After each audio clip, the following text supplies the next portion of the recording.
চীনা নববর্ষের 年货 হলো বিশেষ পণ্য সামগ্রী। চীনা নববর্ষ মানে শুধু উৎসবের আনন্দ নয়, এর সঙ্গে ওতপ্রোতভাবে জড়িয়ে আছে প্রস্তুতির ব্যস্ততা, কেনাকাটার উন্মাদনা আর শুভকামনার বিনিময়। এ সময় চীনের প্রতিটি পরিবারে শুরু হয় নিয়ানহুয়ো, কেনাকাটা, যেখানে ঐতিহ্য, আবেগ আর ভবিষ্যতের প্রত্যাশা এক সূত্রে মিশে যায়। তবে এবারের বসন্ত উৎসবের প্রস্তুতি আগের মতো শুধু বাজার বা শপিং মলে সীমাবদ্ধ নয়। কৃত্রিম বুদ্ধিমত্তা বা এআই প্রযুক্তির হাত ধরে উৎসবের কেনাকাটা পেয়েছে এক নতুন মাত্রা। বিস্তারিত জানাচ্ছেন বেইজিংয়ের সহকর্মী লাবণ্য লিলি। প্রিয় দর্শক, আজ কদিন পরেই চীনা নববর্ষ বা বসন্ত উৎসব।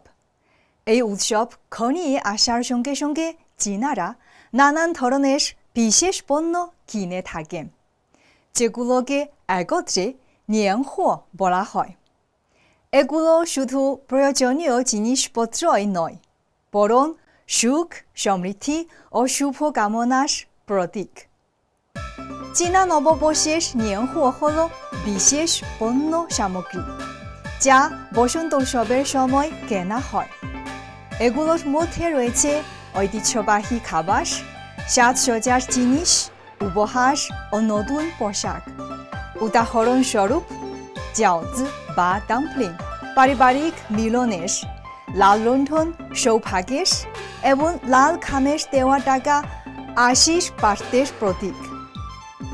এই রীতিনীতি পারিবারিক বন্ধন দৃঢ় করে এবং নতুন বছরের জন্য শুভকামনা প্রকাশ করে।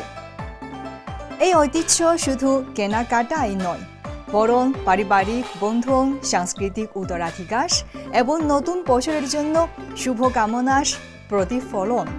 年货 প্রস্তুতি নিজেই একটি উৎসব মুখর আয়োজন, যা চীনা নববর্ষের আনন্দকে আরও বাড়িয়ে তোলে। তাই বলা যায়, প্রতি বছর বসন্ত উৎসবের সময় চীনের ভোক্তা বাজার আরও প্রাণবন্ত হয়ে ওঠে। বড় বা ছোট ব্যবসায়ীরা কেনাকাটা বা ভোগ চাঙ্গা করতে নানা পদক্ষেপ গ্রহণ করেন।